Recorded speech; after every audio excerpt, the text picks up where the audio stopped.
Entrar num tanque, num silo ou numa tubulação pode parecer só mais uma tarefa do dia, né? Mas a verdade é que sem os cuidados certos, essa tarefa pode ser a última.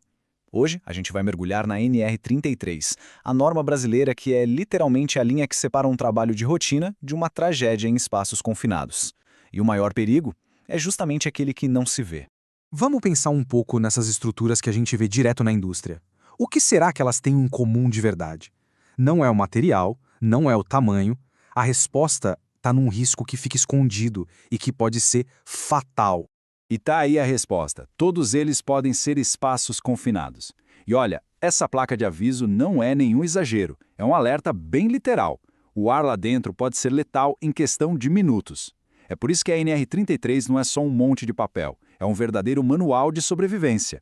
Então, vamos definir direitinho o que é um espaço confinado. A NR33 é super clara nisso. São 3 condições que precisam acontecer ao mesmo tempo, tá? Primeiro, não é um lugar feito para alguém ficar lá dentro por muito tempo. Segundo, entrar e sair de lá é difícil, é limitado. E o terceiro, que é o ponto-chave, a atmosfera lá dentro é ou pode se tornar perigosa. Se o lugar preenche esses 3 requisitos, pronto, por definição, é um espaço confinado. Para a gente entender bem como a NR33 funciona na prática, vamos seguir 5 passos.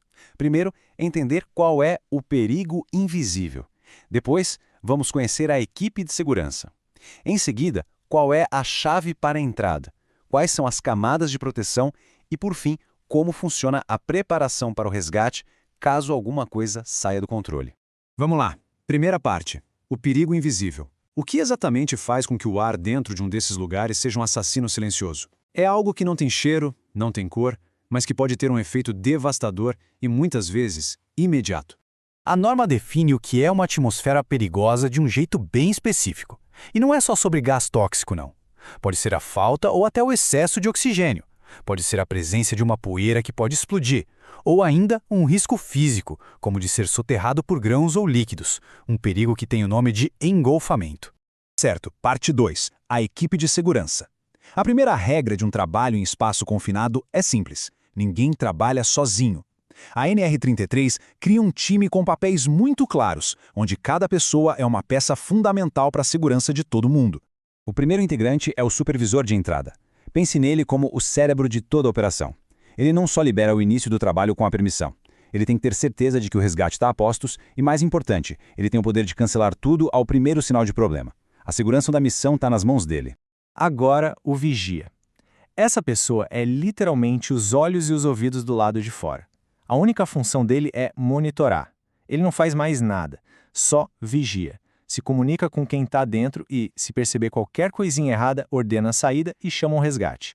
É uma função que exige foco total. Aí temos o trabalhador autorizado. É quem de fato entra e executa a tarefa, confiando totalmente no sistema. A maior responsabilidade dele é seguir o plano à risca, usar todo o equipamento certinho e ser a primeira pessoa a avisar o vigia se sentir que algo não está certo.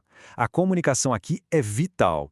E por último, a equipe de resgate. Eles são a defesa final. A gente torce para que nunca precisem entrar em ação, mas se o pior acontecer, eles são a única esperança.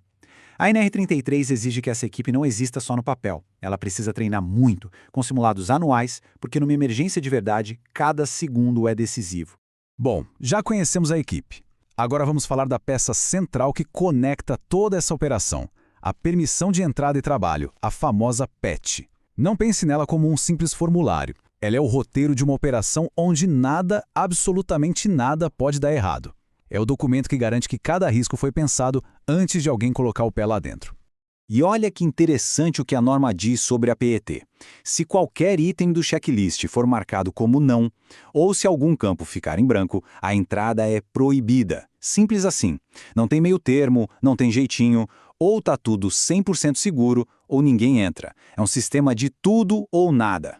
A PET tem um ciclo de vida bem rigoroso. Ela é emitida antes de começar, guia todo o trabalho, é encerrada oficialmente no final e um ponto muito importante, ela fica arquivada por 5 anos. Mas por quê? Porque cada PET vira um aprendizado, um registro que pode ser usado para investigar qualquer problema e para melhorar sempre os processos de segurança. E o que tem que ter nessa PPET? Basicamente, ela responde a todas as perguntas importantes. Onde exatamente é o trabalho? Para fazer o quê? Quais são os riscos e como eles foram controlados? quem faz parte da equipe, quais foram os resultados dos testes de ar, que horas começa e termina, e, claro, quem assina se responsabilizando por tudo isso. Cada uma dessas respostas é uma camada de proteção. A PET é o grande plano, né? Mas a segurança de verdade acontece com ações bem práticas. Então, vamos ver agora as camadas de proteção que fazem esse plano virar realidade lá no local de trabalho. O controle do oxigênio é a prioridade número 1, e é um equilíbrio bem delicado. Se tem pouco oxigênio, abaixo de 19,5%, a pessoa simplesmente apaga. Mas o que muita gente não sabe é que o oxigênio demais, acima de 23%, deixa o ambiente extremamente inflamável. Qualquer faísca vira uma catástrofe. A zona segura é bem estreita. Então, o número mágico que a gente precisa ter em mente é 20,9%. Esse é o nível normal de oxigênio no ar que a gente respira, e é exatamente esse o alvo para uma atmosfera segura lá dentro. Qualquer desvio grande para cima ou para baixo já acende o sinal vermelho.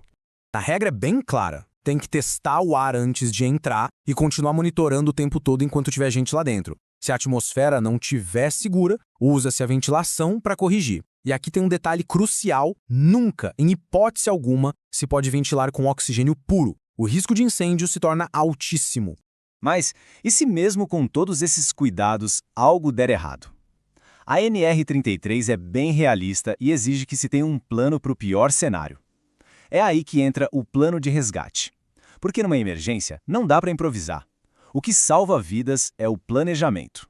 Um bom plano de resgate tem que pensar em tudo. Quais são os perigos para a própria equipe de resgate? Quem é que vai agir? E em quanto tempo eles chegam? Com quais equipamentos? Não adianta só ter um documento na gaveta. Os simulados anuais são obrigatórios para garantir que a equipe saiba o que fazer de forma automática, sem hesitar quando a pressão aumentar. No fim das contas, a mensagem principal da NR33 é essa: preparação. Ter funções definidas, seguir procedimentos rigorosos, planejar a emergência, isso não é burocracia. É a barreira de defesa que transforma uma atividade de altíssimo risco em um trabalho de rotina seguro. E isso nos leva a essa reflexão final. Um procedimento de segurança é só burocracia ou é a linha que separa um dia de trabalho de uma tragédia? Para a NR33 e para qualquer pessoa que já precisou dela, a resposta é bem óbvia. Não é burocracia. É a diferença entre voltar para casa no fim do dia ou não. Próximo passo. Se você gostou deste conteúdo, não se esqueça de comentar o que achou, deixar seu like e compartilhar com os amigos.